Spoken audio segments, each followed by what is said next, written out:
The air raid siren began at 23:47 hours on November 24, 1944, and Captain Takeshi Yamamoto knew immediately that something was different about this alert.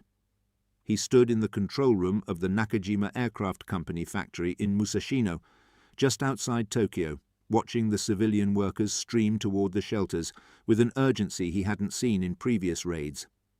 The sound of the siren was the same, that rising and falling wail that had become part of Tokyo's soundtrack. But the quality of fear in the air was different, sharper, more immediate. "American bombers approaching from the south," the air defense coordinator reported, his voice tight despite professional training. "High altitude, very high altitude. Our fighters cannot reach them. Cannot reach them." Those 3 words carried implications that Yamamoto had been dreading since intelligence reports first mentioned the new American bomber. The B-29 Superfortress, a strategic bomber that could fly at 30,000 feet, beyond the ceiling of Japan's best interceptors, carrying 10 tons of bombs across distances that made it effectively invulnerable to anything the Japanese military could throw at it. Yamamoto had dismissed those reports as American propaganda. No aircraft could be that capable. No bomber could fly that high while carrying that much ordnance. The laws of physics didn't allow it, except the laws of physics apparently did allow it, because the air defense radar was showing contacts at 32,000 feet, moving at over 350 kilometers per hour, and there were dozens of them. "How many?" he asked. "Initial count shows 60-plus bombers in multiple formations. They're heading directly for the Musashino industrial area. 60 B-29s, each one carrying 10 tons of bombs, 600 tons of high explosive descending on the factories that produced engines for Japanese fighters. The mathematics were simple and terrifying." "Sound the evacuation alarm," Yamamoto ordered. "Get everyone into the shelters. Deep shelters, not the surface ones." The factory floor erupted into controlled panic as workers abandoned their stations and ran for the reinforced concrete shelters that had been built after the first American air raids began. Yamamoto watched them go.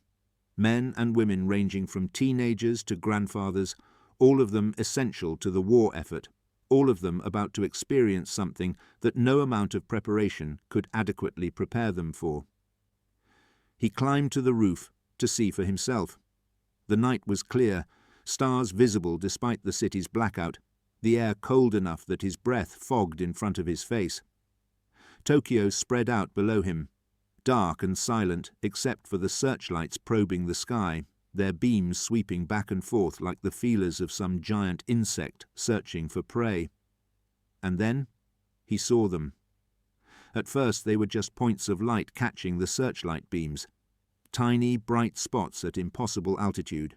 But as the searchlights converged, the shapes became clearer. Large aircraft, much larger than the B-17s and B-24s that had occasionally raided Japan earlier in the war. These were different. These were enormous, their wings spanning over 140 feet, their fuselages fat with bombs and fuel tanks, their 4 engines powerful enough to push them through air so thin that Japanese fighters suffocated trying to reach them. The anti-aircraft batteries opened up, 80 metal shells climbing toward the bombers with tracer rounds marking their trajectory. Yamamoto watched the shells explode at what should have been effective altitude. Black bursts of flak that would shred conventional bombers. But the B-29s flew through the flak as if it didn't exist, maintaining their formation, maintaining their altitude, utterly untouched by defenses that had been designed before anyone conceived of bombers this advanced.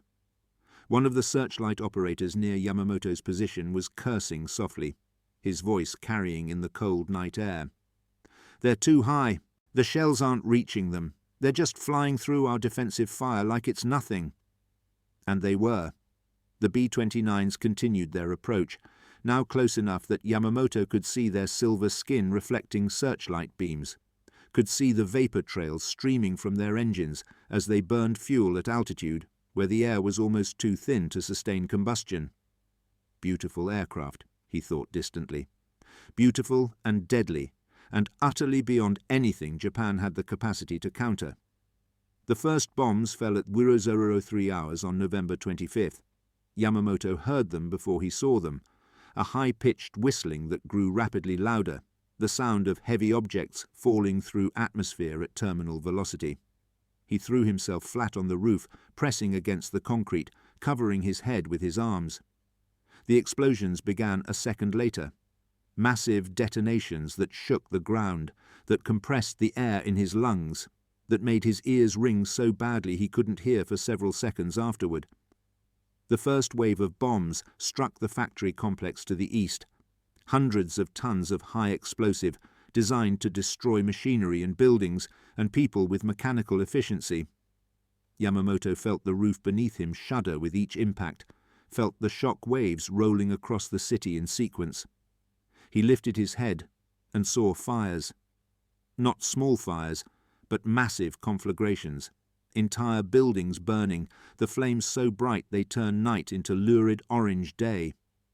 The B-29s overhead were releasing their bombs in patterns, not random drops, but calculated spacing designed to maximize destruction, to create overlapping blast zones that would demolish everything within their radius.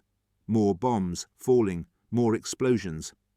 The factory's power plant exploded in a fireball that rose 200 feet into the air, the blast visible for miles. Secondary explosions followed as fuel tanks ruptured, as stored materials ignited, as the entire industrial complex began to transform into an inferno that no human intervention could stop. Yamamoto crawled to the roof edge and looked down at the shelters where his workers had taken refuge. The shelters were still intact, concrete structures built to withstand anything short of direct hits. But the factory around them was dying, burning, being systematically destroyed by bombers flying so high that they were effectively immune to retaliation. The raid lasted 18 minutes. When the last B-29 dropped its final bomb and turned south toward home, over 40% of the Nakajima factory complex had been destroyed.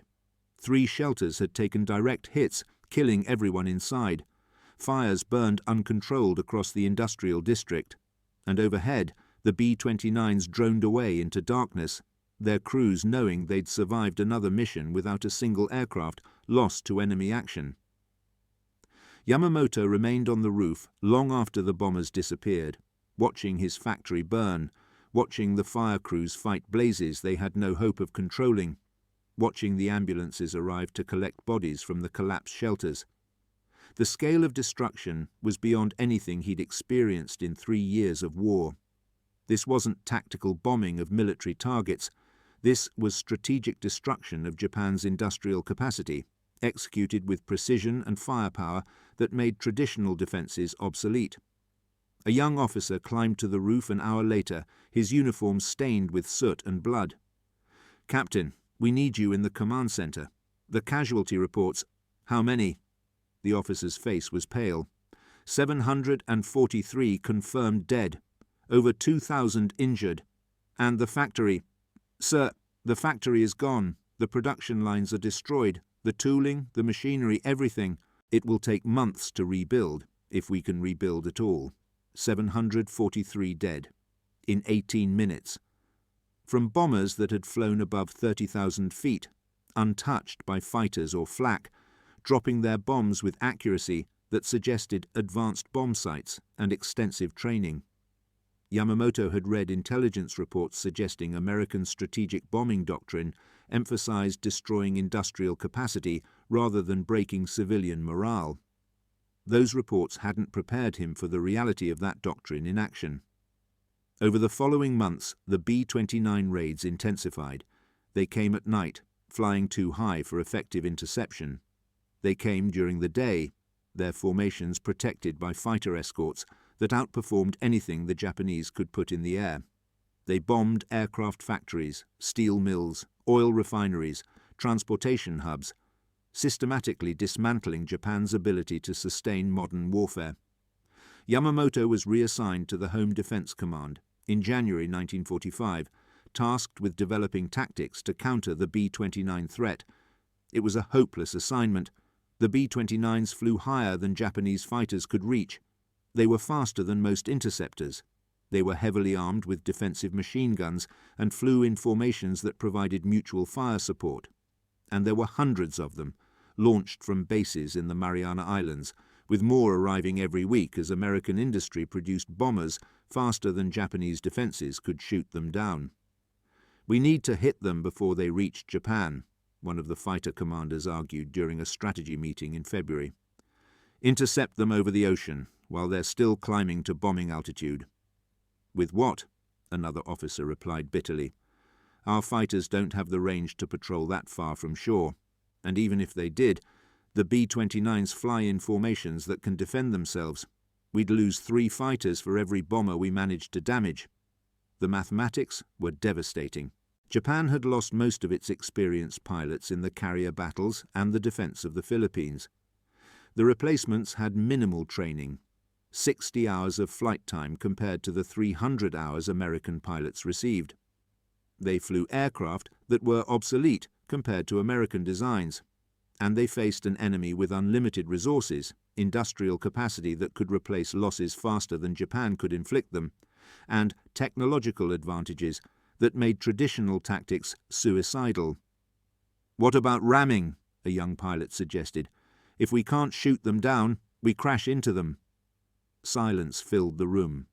Ramming attacks, deliberately flying your fighter into an enemy bomber, accepting your own death to guarantee a kill. It was the logical endpoint of desperation, the final admission that conventional tactics had failed. "That's not a tactic," Yamamoto said quietly. "That's suicide." "This entire war is suicide," the young pilot replied, his voice steady despite the implications of what he was proposing. "We're losing. Everyone knows it. The only question is how many of them we take with us before we die." The first organized ramming attacks began in March. Pilots with minimal training, flying obsolete fighters, deliberately crashed into B-29s that they couldn't shoot down with gunfire. Some succeeded, bringing down bombers at the cost of their own lives. Most failed, dying without achieving anything except adding another name to the casualty lists. Yamamoto attended the memorial services for these pilots, watched their families receive their ashes and posthumous promotions, listened to commanders praise their sacrifice and courage. But he felt nothing except empty horror at what the war had become. Young men choosing death because they'd been told it was honorable, because the alternative was admitting defeat, because the military leadership couldn't conceive of any other option. The firebombing of Tokyo began on March 9, 1945. Yamamoto was in the Home Defense Command bunker when the radar detected the incoming raid. Over 300 B-29s, flying lower than usual, approaching from multiple directions. Not the precision bombing of industrial targets. This was something different. "They're carrying incendiaries," the intelligence officer reported, studying reconnaissance photographs taken earlier in the week. "Intelligence suggests they've modified their tactics. Instead of high explosive bombs from extreme altitude, they're using incendiary clusters at medium altitude against civilian residential areas." Civilian residential areas, not factories or military installations, but the wood and paper houses where millions of Tokyo's residents lived. The implications were immediately clear. This wasn't strategic bombing to cripple industrial capacity. This was area bombing designed to create firestorms, to kill civilians on a massive scale, to break Japan's will to continue fighting. "Can we intercept them at medium altitude?" someone asked. "Yes, but there are over 300 bombers. We have 60 operational fighters. They'll come through no matter what we do." The B-29s began their attack at 0014 hours on March 10th. The first incendiary clusters fell on the Shitamachi district, densely packed residential neighborhoods where families lived in houses built of wood and paper, perfect fuel for the fires that American planners had calculated would create unstoppable conflagrations.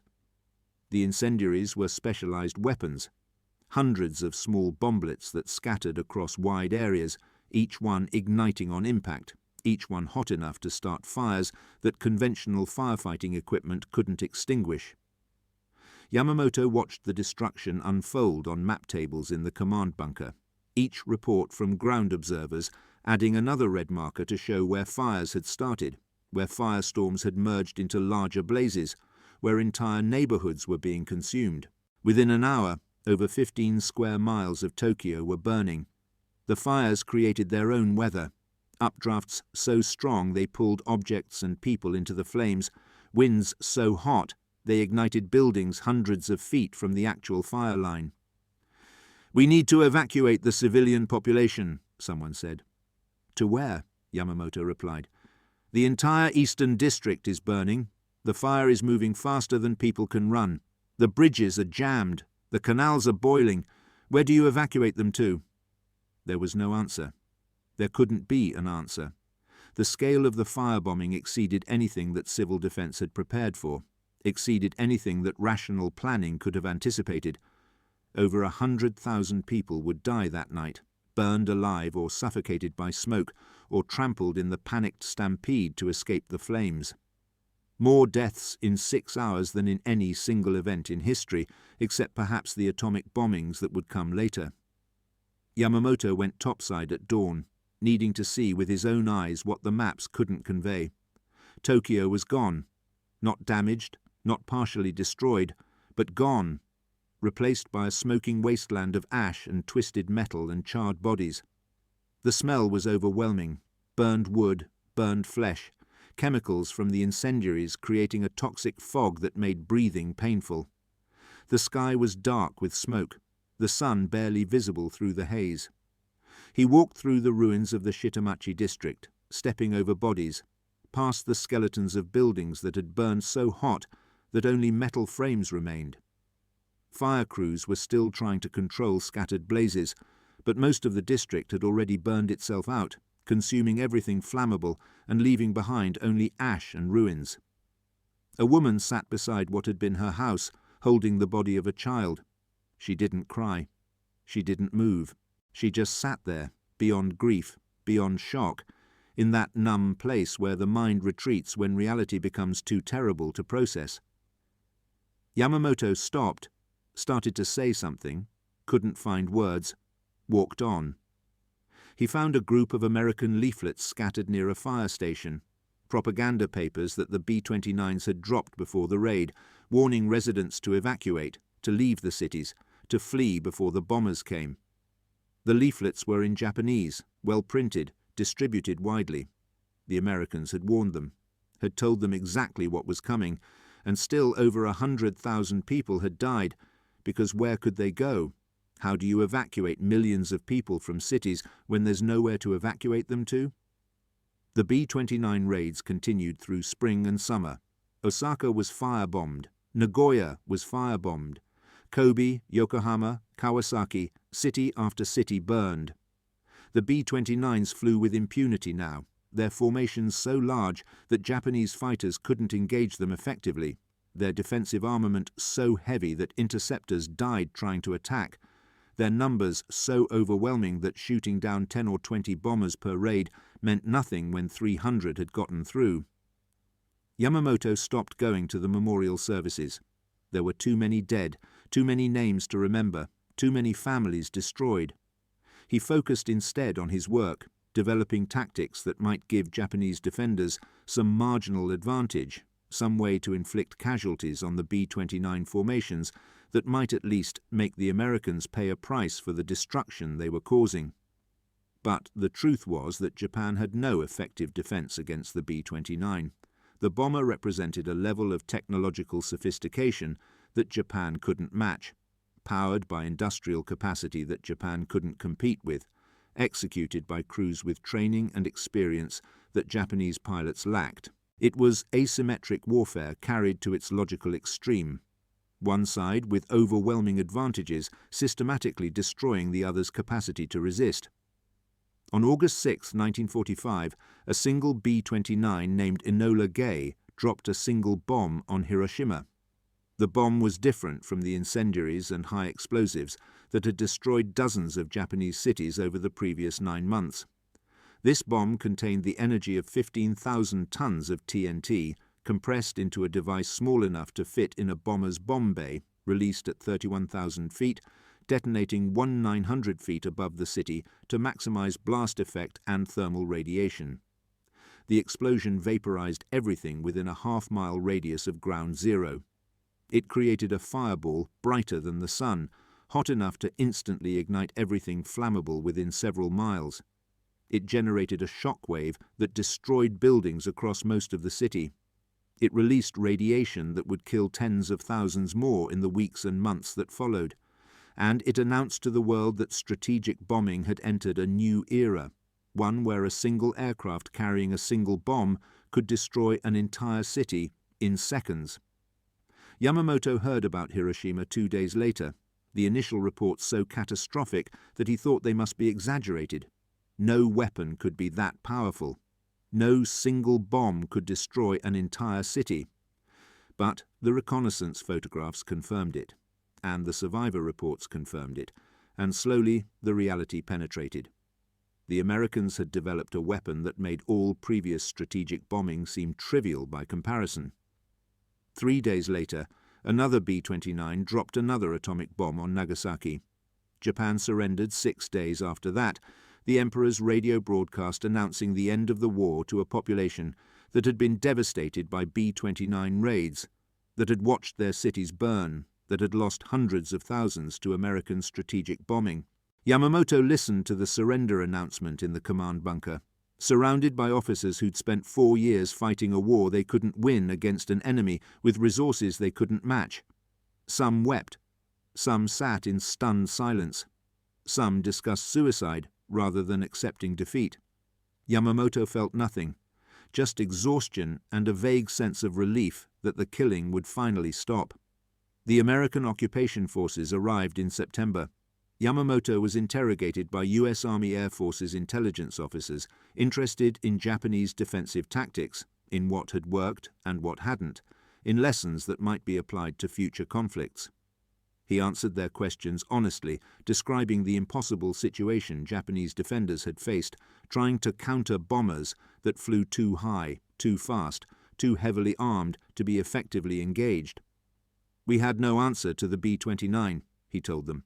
"Every tactic we tried failed. Ramming attacks killed more of our pilots than yours. High-altitude interception was impossible because our fighters couldn't reach your bombing altitude. The best we could do was shoot down a handful of bombers per raid while hundreds got through. You won because you had better technology, better training, better resources. We lost because we tried to fight an industrial war without adequate industry."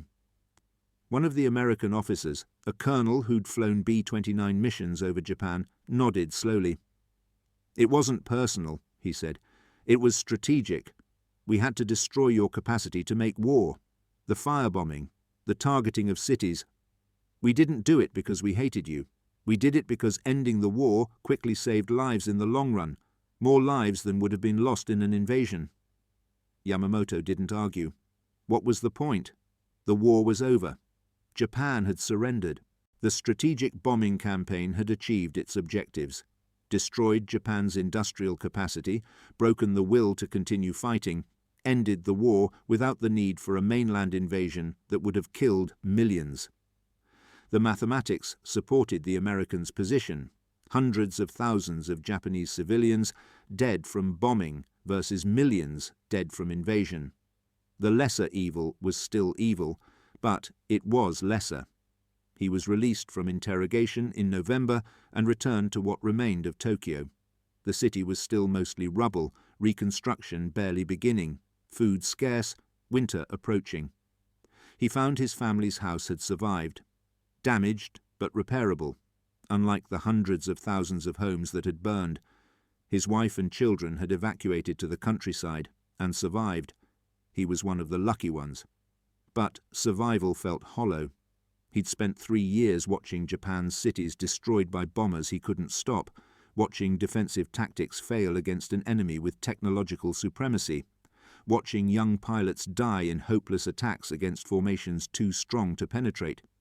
He'd seen the evolution of strategic bombing from precision strikes against industrial targets to area bombing of civilian populations to atomic weapons that made everything preceding them seem quaint by comparison. The B-29 Superfortress had been the instrument of Japan's defeat, more than the submarines that starved the country, more than the navy that destroyed the combined fleet, more than the army that advanced across the Pacific. The B-29 had reached into Japan itself, had destroyed the cities and factories and infrastructure that sustained the war effort, had demonstrated with brutal clarity that Japan couldn't defend its homeland against enemies with the technology and will to prosecute strategic bombing to its ultimate conclusion. Yamamoto found work with one of the reconstruction agencies, helping plan the rebuilding of Tokyo's industrial districts. The irony wasn't lost on him. Spending years defending factories from American bombers, now working to rebuild those same factories with American assistance. But the war was over, and survival required moving forward, required letting go of the past, required accepting that Japan's military adventures had ended in catastrophic defeat. He saw B-29s occasionally during the occupation, flying over Japan in formations that reminded him of the raids, except now they carried no bombs, posed no threat, served only as reminders of what had been and what might have been if Japan had possessed equivalent technology and industrial capacity. The bombers looked different now, not terrifying instruments of destruction, but simply large aircraft, machines built for a purpose, operated by men doing their jobs. In 1952, he attended a conference on air defense tactics, bringing together former Japanese military officers and American advisors to discuss lessons learned from the Pacific War. One of the American presenters was a former B-29 pilot who'd flown missions over Tokyo in 1945.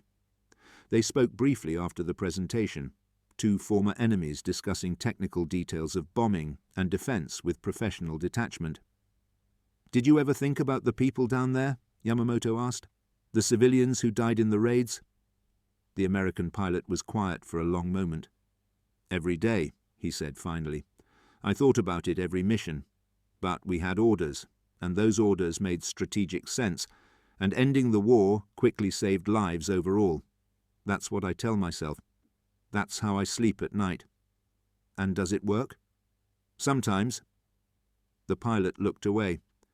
"Sometimes I dream about Tokyo burning and wake up wondering if we were right, if strategic bombing was justified, if killing civilians to destroy industrial capacity was morally defensible. I don't have good answers. I just know that war forces impossible choices, and we made the choices we thought were right at the time." They parted without resolving anything. There was nothing to resolve. The past couldn't be changed, couldn't be justified or condemned with simple moral calculus. The B-29 raids had happened. The cities had burned. The war had ended. All that remained was living with the memories and trying to build something better. Yamamoto died in 1983, 71 years old, survived by his wife and two children who'd grown up in the post-war prosperity that saw Japan transformed from defeated enemy to economic powerhouse. He never spoke publicly about the war, never wrote memoirs, never sought to explain or justify what had happened during those terrible years when American bombers burned Japan's cities. At his funeral, one of his grandchildren found a photograph in his study, a single image taken from the roof of the Nakajima factory in November 1944, showing B-29s caught in searchlight beams at extreme altitude, silver shapes against black sky, untouchable and deadly. On the back, in his handwriting, "The moment I knew we had lost." The photograph stayed in the family, passing through generations, a small piece of history preserved against forgetting.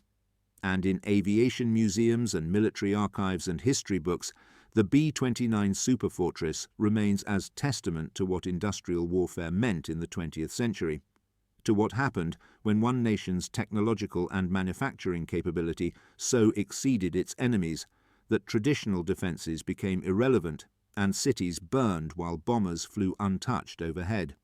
The sky keeps such memories. It always has.